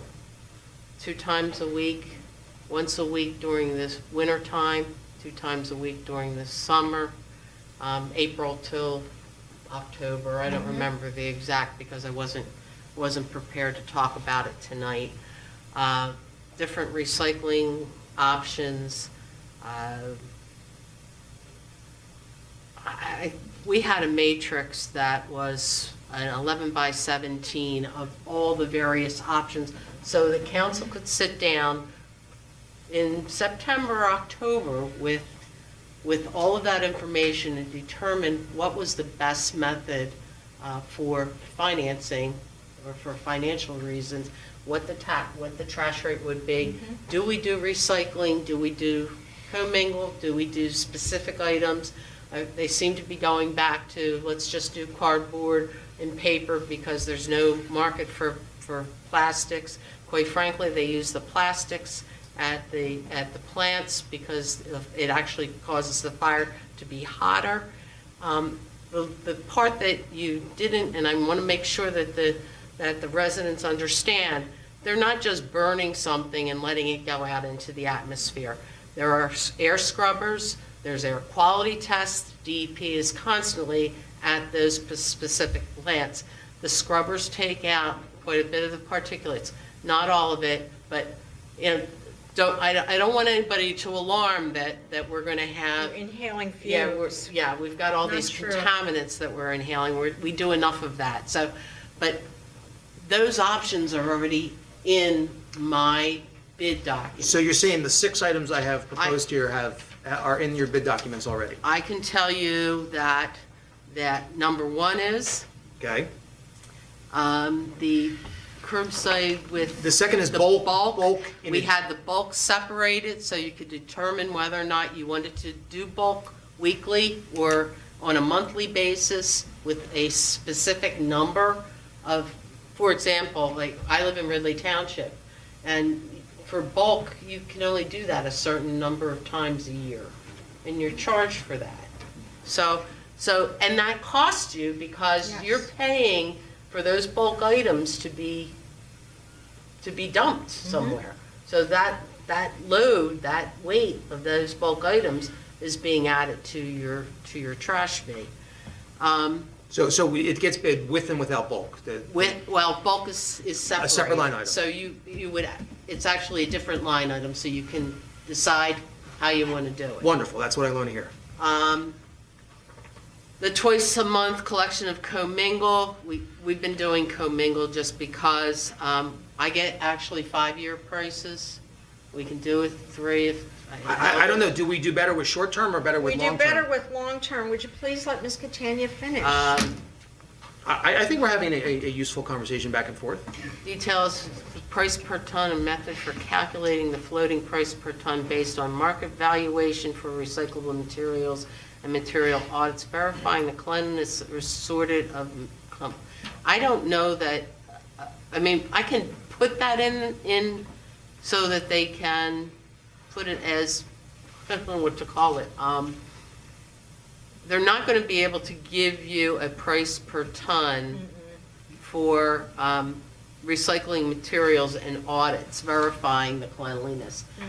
It's my understanding they can dump a load on the ground and then see how dirty it is, see how much waste there And is. there's a lot of times where they'll look at it and they'll say, we're not taking this load and you're charged for it separately. That's right. You actually get an additional fee. Right, so when we get that feedback, we can then notify the residents that we need to do a better job. And the more that we develop that program and work the residents on being good recyclers, the more we should be able to receive in value for the recycling. Only if there's a market for it. If there's a market for it, which is why, the hauler should be able to say, all right, look, for the next 3 months, no glass, because there's no money in glass. Well, that becomes a problem with educating the public. So if you're gonna go commingle, you need to do commingle. You can't change and say, okay, this week we're only gonna do glass, or this week we're only going to do cardboard, or this week we're only gonna do paper or aluminum, because the resident, They're not going to cooperate when they're used to commingling. you have to get a habit. Right. So- Agreed, but I would love to hear from the haulers, what would be the best combination of items to recycle or not recycle? That's what- Cans or glass, or what's the best what's in our best economic interest for us to develop a recycling program? Well, that's what Ms. Catania is trying to say, that when she builds this bid specs, there are numerous fields in which it is broken down, and the last time we bid this out, our new members were not aboard to see these things. There's various fields, various pickups, doing various tabs in which this is bid out, and we normally do a 4 or 5 year contract because it's cheaper in the long run. As everybody knows, recycling is now $90 a ton, and we're still under the current contract, so we're actually getting away with it, I guess I could say. But that's what she's trying to say, and that's the point I want to get to, is now that we all feel that, we're all headed in the same direction, to have a motion on the floor to allow the engineer to build the bid specs and to start the bid process, so we have this in time for budget time in September. Okay, so the bid specs would come out at the next meeting before, and we would vote on the bid specs before that's sent to... No. All I need to do is understand, Yes, if you want me to put it together, I can get all of the former proposal together. As far as number 6, the way it's set up, you do trash and recycling separate, so that they'll actually put no bid under a recycling section or the trash section. So 6 is taken care of just by the virtue of the way the former proposal is written. So it sounds like everything that I'm suggesting is already... Is already in. It would be part of your standard bid specs. Correct, except for that market valuation. Okay, well, I'm very satisfied with this conversation then. Thank you very much. And we've been through this process for many, many years, and I would suggest that the engineer to go ahead and get the bid tabs ready, the specifications that are needed to move forward, so that we do have this information for September when we go into budget. Okay, and will the date of the bids being submitted be distributed to council? Because the road program was not, we were not informed as council members when that bid day would occur. That's not true. Absolutely not. I did not receive a letter. I did not receive an email saying that the bid specs would be due on such would occur on such a day. It was put out there, it was online, the bid opening, everything was virtual. It was put out there. And also, and I don't know if I still have my copy with me, but all the tabs were given to everybody. So, No. let me explain the way. Yeah, Mr. Sidlow, this is what you got.